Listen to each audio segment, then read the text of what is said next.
Kita masih ada waktu sekitar 3 jam lagi, Bang.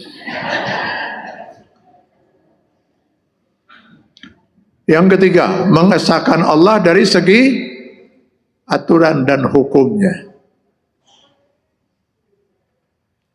Apa artinya seseorang mengesahkan Allah dari segi zat? Dia yakin tidak ada zat lain selain Allah, tidak ada Tuhan lain selain Allah. Dia mengesahkan Allah dari segi sifat-sifatnya, tapi dia tidak mengesahkan Allah dari segi hukum dan aturannya. Ya tetap saja Allah tidak sempurna di tangannya, di mata dia. Allah Maha Kuasa, Allah Maha Pengasih, Allah Maha Penyayang. Tapi kalau soal membuat aturan dan hukum, Allah jangan ikut campur. Kami lebih mengerti bagaimana mengatur hidup kami itu. Allah nggak ngerti itu. Masa yang begini mukmin pula?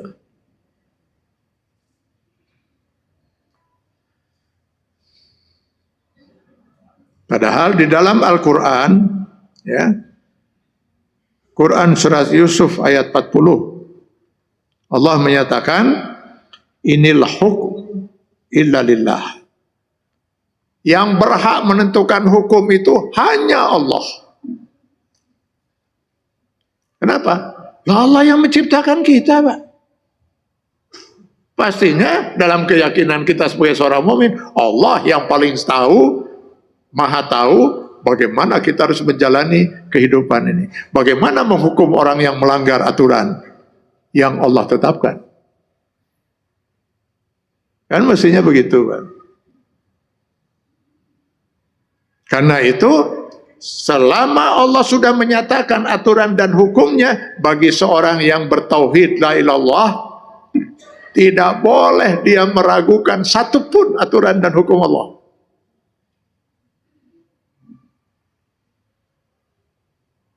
Di Quran surah Al-Baqarah di awal, zalikal kitabu la raiba fi. Apalah hari awal-awal Al-Baqarah wa iman. Zalikal kitab. Alkitab itu maksudnya apa di situ? Al-Quran. Jadi Quran itu tidak ada keraguan sedikit pun. Jadi tidak boleh ada seorang yang menyatakan la ilaha illallah lalu meragukan satu ayat Al-Quran.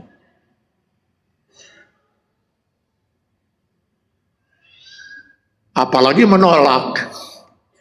Ragu saja sudah menggugurkan keimanannya. Bagaimana dia bisa meragukan hukum Allah? Apalagi kalau sampai menolak hukum itu sendiri. Nah, sekarang mari kita lihat ya, supaya ini semakin jelas ya, bahwa la ilaha illallah itu bukan hanya semata-mata mengesahkan Allah dari segi zat.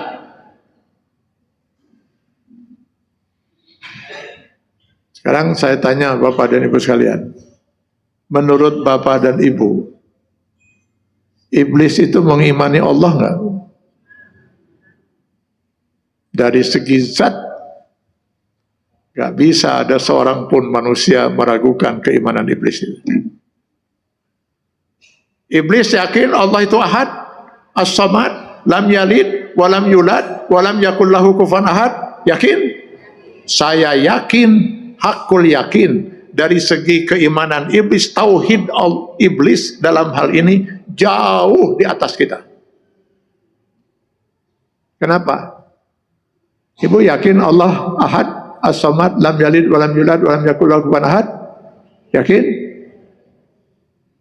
Kenapa Bapak Ibu yakin? Pernah melihat Allah? Pernah Bapak Ibu melihat Allah itu nggak ada anak, nggak diperanakan, nggak ada sekutu Allah? Pernah? Kita yakin karena Allah menyatakan, dan firman Allah itu disampaikan Rasul pada kita. Kan itu keyakinan kita. Loh iblis, baca di dalam Al-Quran, berapa kali terjadi dialog langsung dengan Allah. Berdialog langsung dengan Allah. Makanya tidak mungkin iblis sampai punya keyakinan Allah punya anak, diperanakan, Allah ada sekutu. Gak mungkin. Da iblis ningali pisan Allah tetap boga budak. Tidak punya sekutu, tidak punya cucu, tidak punya apa-apa selain dia. Jadi wajarlah kalau iblis itu bertahan, iblis dengan keturunannya itu keimanan mereka selama 80.000 tahun. Menurut riwayat yang dikutip Imam Al-Ghazali dalam kitab Minhajul Abidin. Wajar. Lalu kenapa akhirnya iblis dinyatakan gugur keimanannya? Tidak mengesahkan Allah dari segi aturan dan hukumnya. Itu pun cuma satu aturan Allah. Cuma satu aturan Allah.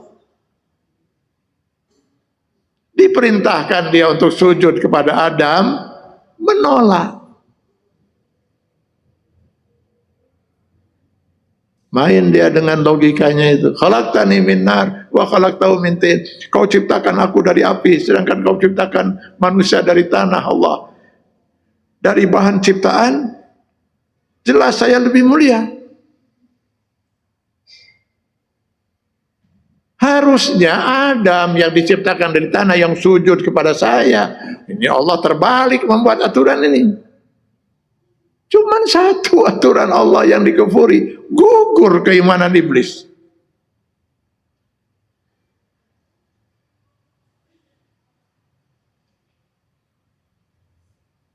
Dari mana kita yakin iblis dengan keimanan seperti itu? Coba baca di Quran surat Shad 82. Setelah iblis dilaknat oleh Allah, lalu dia akan minta kepada Allah agar ajalnya diundurkan itu. Jangan matilah dia itu. Sebab dia harusnya mati, Pak. Karena dia berasal dari jin. Jin itu sama dengan kita manusia. Di usia tertentu mati. Nah, dia minta kepada Allah agar dia tidak mati. Dibiarkan hidup sampai dengan kiamat. Baru kiamatlah nanti dia mati itu. Dipenuhi oleh Allah keinginan itu. Lalu apa yang iblis katakan setelah dipenuhi keinginannya oleh Allah? Fabi izzatika la ughawiyannahum ajma'in. Dengan keagunganmu ya Allah, dengan izinmu ya Allah, dengan kuasamu ya Allah, saya akan sesatkan semua manusia. Illa ibadaka minhumul mukhlasin, kecuali hamba-hambamu yang benar-benar mukhlis, ikhlas padamu. Dengan kekuasaanmu ya Allah, dengan izinmu ya Allah. Iblis masih yakin pada Allah, bahwa Allah yang maha kuasa. Tanpa kuasa Allah, tanpa izin Allah, dia tidak mungkin bisa menyesatkan manusia. Luar biasa keimanannya. Gugur hanya karena mengkufuri satu aturan dan hukum Allah. Pertanyaan saya, kalau ada seorang mengaku mukmin lalu mengkufuri sekian aturan dan hukum Allah, baik itu ayat Al-Quran maupun hadis, apa orang itu tidak lebih iblis dari iblis?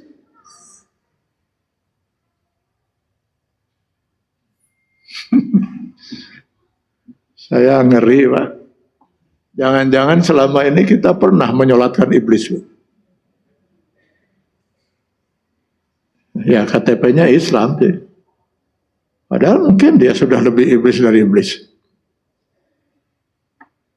Allah disolatin. Makanya iblis yang asli itu saya yakin paling bingung di Indonesia, Pak.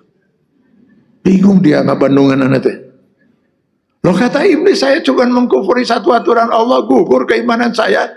Lalu dilaknat saya, lalu umat Islam sedikit-sedikit ikut melaknat. Auzubillah minasyaitonir rajim, auzubillah minasyaitonir rajim. Hari si eta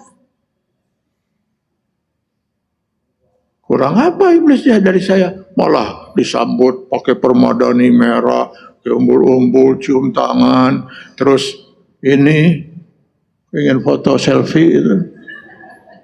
Padahal mungkin yang diperebutkan ingin foto selfie itu di mata Allah lebih iblis daripada iblis. Bangga lagi terus diedarkan di WA itu. Yo, saya sudah berfoto dengan iblis. Al-farqu bainal mu'min wal kafir sudah sangat tidak jelas di negeri ini. Perbedaan antara mukmin dan kafir. Kenapa? Karena fungsi Al-Quran sebagaimana dinyatakan dalam Al-Baqarah 185, hudan linnasi wa bayyinatin minal huda wal furqan, sebagai petunjuk. Kita cuma hanya mempergunakan sedikit ayat saja, kita jadikan petunjuk dalam hidup. sebagai Al-Furqan, pemisah mana halal, mana haram, mana benar, mana salah, mana hak, mana batil, mana mukmin, mana kafir. Itu fungsi Al-Quran. Itu sudah lama kita tinggalkan, Pak. Sudah gak jelas lagi mana mukmin, mana kafir, mana benar, mana salah, mana hak, mana batil. Sudah gak jelas lagi. Fungsi Al-Quran sudah jauh meninggalkan kita. Di dalam hadis riwayat Muslim tadi, la yadkhulul jannah man kana fi qalbihi misqala dzarratin min syirk. Tidak akan pernah seorang masuk surga jika ada dalam hatinya itu kemusyrikan walaupun hanya sebesar zarah. Ini hadis riwayat Muslim.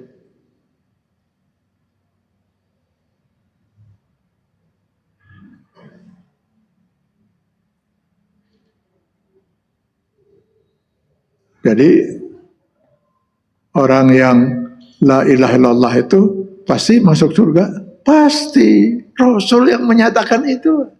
Kalau la ilaha illallahnya itu tadi mengesahkan Allah dari segi zat, mengesahkan Allah dari segi sifat, mengesahkan Allah dari segi aturan dan hukumnya. Apa artinya Allah diesahkan dari segi zat sementara Allah tidak dianggap maha kuasa, tidak maha pengasih, tidak maha penyayang, tidak maha tahu untuk mengatur hidup manusia. Maka marilah kita benahi, Pak, tauhid kita ini, Pak. Saya khawatir, Pak, ya. Ini kekhawatiran saya, Pak. Masih ada waktu ya? 1,5 jam lagi. Masih kuat 5 menit lagi? 5 menit ya. Saya khawatir, Pak. Coba kita perhatikan sekarang. Ini akhir pertemuan kita lah ya. Setiap Allah Subhanahu wa Ta'ala membuat aturan, baik itu perintah menjalankan ibadah atau aturan-aturan tertentu untuk dilaksanakan, maupun dalam bentuk larangan untuk jangan sampai kita melanggarnya. Siapa yang dituju oleh Allah? Hanya orang yang beriman, kan? Ya ayyuhallazina amanu aqimus shalat, dirikanlah salat. Ya ayyuhallazina amanu kutiba alaikumus syiyam, diwajibkan kamu saum. Ya ayyuhallazina amanu idza nudiya lis-salati min yaumil jumu'ah fas'au ila dzikrillah. Ya ayyuhallazina amanu qu anfusakum wa ahlikum nar, jaga dirimu dan keluargamu dari siksa api neraka jahanam. Orang yang beriman. Sebab kenapa? Kalau tidak beriman, nol tadi. Nah sekarang kebanyakan kita itu begitu datang waktu bulan Ramadan, ayo saum kita. Pernahkah kita bertanya pada diri kita, saya ini termasuk orang yang beriman tidak? Kan yang diperintahkan oleh Allah hanya orang beriman. Ya alladzina amanu, kita ini termasuk orang yang beriman tidak? Jangan-jangan ada orang yang saum, yang sholat, padahal kata Allah dia tidak termasuk orang yang beriman. Berarti dia tidak harus sholat, Pak. Untuk apa dia sholat? Rupanya disinilah kesalahan besar dakwah kita selama ini, Pak. Tidak mengikuti dakwah Rasulullah SAW sebagaimana yang dibimbing oleh Allah. Dari 23 tahun masa risalah dibawa oleh Rasulullah SAW, 13 tahun pertama apa yang dilakukan oleh Rasulullah? Hanya membina manusia agar beriman. 13 tahun, Pak. Perintah saum, haji dan sebagainya nggak ada turun di sini, Pak. Satu-satunya ibadah yang turun cuman sholat. Itu pun 1,5 tahun sebelum Rasulullah hijrah ke Madinah. Jadi barulah 10 tahun terakhir itulah turun semua ibadah itu. Setelah manusia tuh benar-benar beriman. Yang paling berat itu mengimankan itu. Itu yang paling berat itu. Itu setelah kita enggak. Sudah saja kita ajak orang sholat. Kita enggak tanya lagi apakah dia beriman atau tidak. Malah nyata-nyata dia menentang aturan dan hukum Allah. Dia ingin rubah aturan dan hukum Allah. Ingin dirubah hukum waris menjadi sama rata. Laki-laki dan wanita. Dulu ada kan Menteri Agama lagi yang melakukan itu dengan ide reaktualisasi ajaran Islam. Sekarang ada lagi orang membentuk lagi Islam Nusantara. Kenapa? Karena dalam ajaran Islam banyak beberapa ajaran yang sudah tidak cocok dengan iklim Nusantara Indonesia. Maka harus kita cocokkan sekarang, sehingga harus kita lahirkan fikih ala Indonesia. Sudah kacau semua. Nah, yang begitu masa Muslim?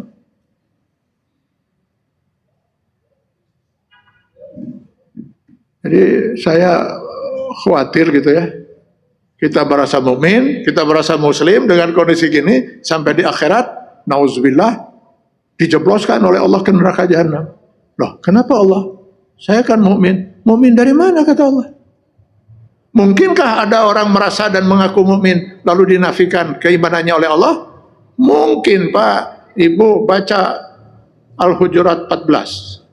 Sekelompok orang-orang Arab Baduy datang menemui Rasulullah. Di hadapan Rasul mereka nyatakan, amanna, kami telah beriman. Rasul sudah siap menerima keimanan mereka. Karena bagaimanapun Rasul tidak bisa mengetahui hati manusia. Keimanan itu ada dalam hati. Siapa yang bisa meneropong hati manusia? Kecuali Allah. Rasul sudah siap menerima. Allah langsung menegur mereka lewat Rasul. Kul, katakan Muhammad, lam tu'minu, kalian belum beriman. Walakin qulu aslamna, tapi katakanlah bahwa kalian sudah Islam. Itu yang bisa kamu katakan. Kenapa? Walamma yadkhulul iman fi qulubikum, kata Allah, karena keimanan belum lagi masuk ke dalam diri kalian, baru kalian ucapkan dengan lidah. Iman belum ada. Apa susahnya orang mengucapkan saya beriman, saya Muslim? Apa sulitnya, Pak? Setiap detik orang bisa mengucapkan itu. Tapi apakah yang keluar dalam ucapan itu mewakili hatinya? Belum tentu, Pak. Menjelang perang Uhud, ini jadi manjang lagi ya. 3 menit lagi ya. Menjelang perang Uhud, ya, menjelang perang Uhud, Rasul terkejut, Pak. 1000 pasukan yang sedang disiapkan oleh Rasul, itu saja sudah memeras otak dengan para sahabat bagaimana menghadapi kekuatan orang musyrikin yang jumlahnya 3 kali lipat, 3.000 mereka. Dengan perlengkapan yang sempurna mereka miliki. Pengalaman perang yang luar biasa mereka dapatkan itu. Ya sudah, kata Rasulullah, kita akan defensif. Kita pergi duluan ke bukit Gunung Uhud, bertahan di situ. Dengan strategi begini-begini, kata Rasulullah. Ya. Ayo kita berangkat. Siap, berangkat. Yang 1000 itu. Apa yang terjadi? 300 meninggalkan pasukan. Ternyata 300 itu orang munafik, Pak. Terkejut Rasulullah. Selama ini ikut salat. Mungkin di saf pertama malah. Apa susahnya orang untuk pura-pura Muslim? Sekedar ikut salat 5 menit. Kalau perlu naik haji, pergi naik haji itu senok horgoronya, Pak. Agar dia bisa diyakini bahwa dia itu Muslim itu. Tapi begitu ditantang oleh Rasulullah SAW, siapkan nyawamu untuk dikorbankan di medan perang ini. Nah, baru mereka berpikir, kalau sekedar pura-pura sholat sih boleh, oke lah. Tapi kalau harus mengorbankan nyawa untuk siapa? Kalau orang Muslim siap, dia mengorbankan nyawa untuk Allah, balasannya surga, syahid. Kalau mereka untuk apa? Mundur mereka.